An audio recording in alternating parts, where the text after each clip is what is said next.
হে everyone, আসসালামু আলাইকুম। Welcome back to my channel MR world. আজকে আমি আপনাদের সাথে শেয়ার করব চিকেন চাউমিনের রেসিপিটি। চিকেন চাউমিন অনেকভাবেই তৈরি করা যায়, তবে আমার মনে হয় এই রেসিপিতে রান্না করলে চিকেন চাউমিনটি খেতে অনেক বেশি মজাদার হয়। চিকেনটা অনেক বেশি সফট এবং স্পাইসি থাকে, সব কিছু মিলে খেতে অসাধারণ লাগে।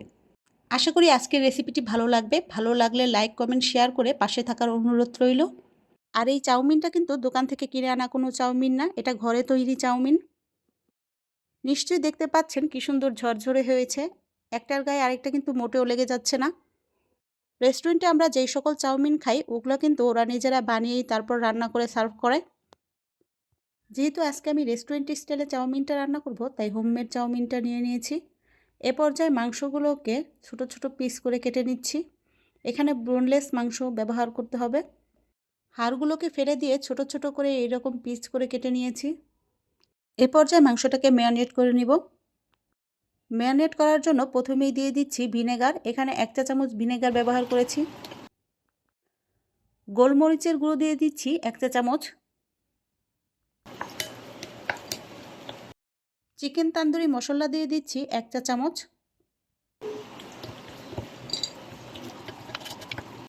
কাশ্মীরি মরিচের গুঁড়ো দিয়ে দিব 1 চা চামচ।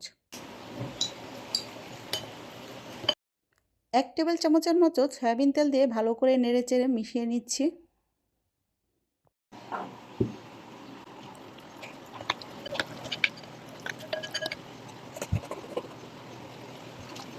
বিট লবণ দিয়ে দিচ্ছি 1 চা চামচ।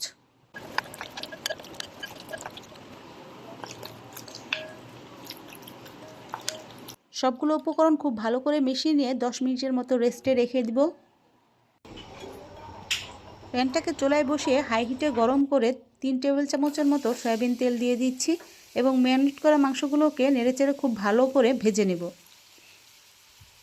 এই মাংসটা ভাজতে খুব একটা বেশি সময় লাগে না, যেহেতু আগে থেকে ম্যারিনেট করা ছিল আর মাংসের পিসগুলোও খুব ছোট, তাই 2 মিনিটের মতো ভাজলেই মাংসটা খুব ভালো করে সিদ্ধ হয়ে যাবে। মাংসটা সিদ্ধ হয়ে গেলে এ পর্যায়ে দিয়ে দিচ্ছি পেঁয়াজ এবং লবণ দিয়ে মেখে রাখা ডিম। এখানে হাঁসের ডিম ব্যবহার করলে খুব সুন্দর একটা কালার আসে, তাই চেষ্টা করবেন এখানে হাঁসের ডিম ব্যবহার করতে। রেস্টুরেন্টে যে সকল চাউমিন বিক্রি করে ওইখানে রান্নার সময় হাঁসের ডিম ব্যবহার করে, মুরগির ডিম ব্যবহার করে না। হাঁসের ডিম ব্যবহার করলে একটু লালচে ভাব আসে এবং দেখতে খুব ভালো লাগে।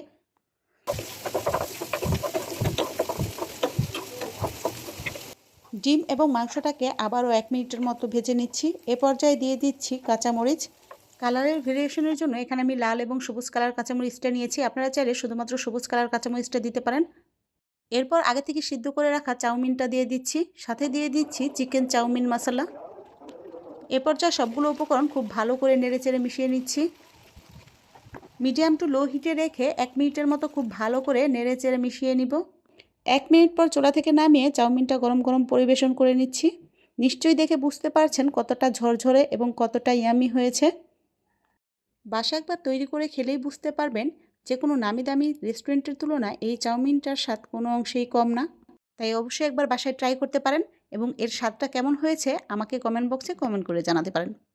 আর এইরকম ঝরঝরে চাউমিন তৈরির প্রসেসটা অন্য কোনো ভিডিওতে অন্য কোনো সময় শেয়ার করবো ইনশাল্লাহ। আশা করি পাশেই থাকবেন। এ পর্যায়ে চাউমিনটা সার্ভ করে নিচ্ছি। সার্ভ করার আগে এই চাউমিনের স্বাদকে দ্বিগুণ করতে একটু মেয়োনেজ ব্যবহার করব। এখানে আমি হোমমেড মেয়োনেজটা ব্যবহার করব। হোমমেড মেয়োনেজের রেসিপি আমার চ্যানেলে দেওয়া আছে, আপনারা চাইলে দেখে নিতে পারেন। 4 টেবিল চামচ মেয়োনেজের সাথে 1 টেবিল চামচ সস ইউজ করে এখানে আমি ভালো করে মিক্সড করে নিয়েছি। এখন এটাকে চাউমিনের সাথে খুব ভালো করে মিশিয়ে নিব। চাউমিনের সাথে মেয়োনেজের এই কম্বিনেশন যারা এখনও ট্রাই করেন নাই তারা অবশ্যই একবার ট্রাই করে দেখবেন। আমার কাছে তো অনেক বেশিই ভালো লাগে, আশা করি আপনাদের কাছেও খুবই ভালো লাগবে। So if you like my today's recipe please give me thumbs up. ইনশাল্লাহ আবার আপনাদের মাঝে আসবো অন্য কোনো দিন, অন্য কোনো সময়, অন্য কোনো ভিডিও নিয়ে। সবাই ভালো থাকবেন, সুস্থ থাকবেন, আমাদের জন্য দোয়া করবেন। আল্লাহ হাফেজ।